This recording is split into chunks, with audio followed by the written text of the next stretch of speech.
আপনারা জানেন সদ্য নিষিদ্ধ সন্ত্রাস সংঘ ছাত্রলীগ বিগত ১৬ বছরে আমাদের উপর জানা চেপে বসেছিল। তারা হচ্ছে এমন কোনো উপায় নাই যে উপায়ে শিক্ষার্থীদের উপরে অত্যাচার চালায় নাই।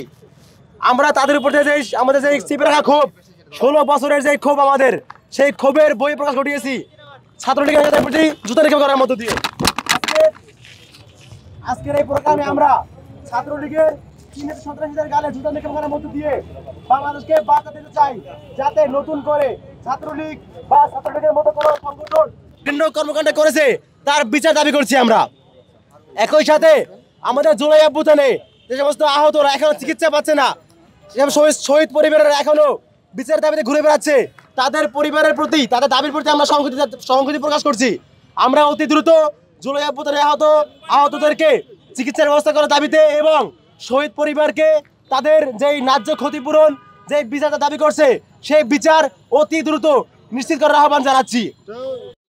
আপনারা জানেন, যখন শেখ মুজিব এই ছাত্রলীগ প্রতিষ্ঠা করেছিল, সেই ৭১ সালের স্বাধীনতার পর থেকে ছাত্রলীগ বাংলাদেশের মানুষের উপর জুলুম,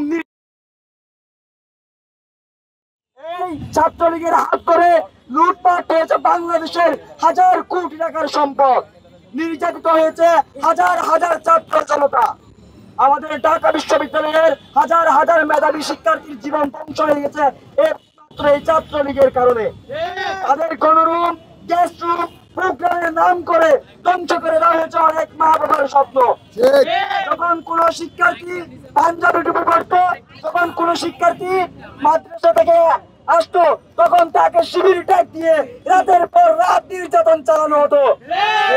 যখন কোন শিক্ষার্থী বিরুদ্ধে কথা বলতো, তখন তাকে পাকিস্তানের দালাল বলে, রাজাকার বলে, শিবির জামাত বলে ট্যাগ দিয়ে রাতের পর রাত নির্যাতন করা হতো।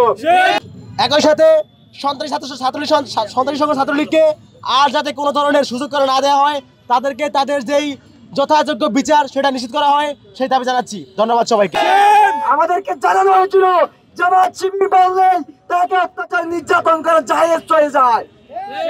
আমরা জানিয়ে দিতে চাই, আমরা ছাত্র জনতার রক্তের মাধ্যমে যে আজাদী এনেছি, যদি আর কোন পেশিবাদ তার দিকে রক্ত চক্ষু দেয়, ছাত্রলীগ, যুবলীগ, আওয়ামী লীগের গুন্ডাদের মতো তাদের স্থান হবে ইতিহাসের আস্থা কবরে। আমরা আরো জানিয়ে দিতে চাই, আমরা রক্ত দিয়ে যখন আমরা এই পথ পাড়ি দিয়েছি, তখন যদি আবার রক্ত দিতে হয়, সেই রক্ত দিয়ে আমরা সকল ফ্যাসিবাদ, সকল নির্যাতনের আধিপত্যবাদ চুকে দিব। ইনকিলাব জিন্দাবাদ।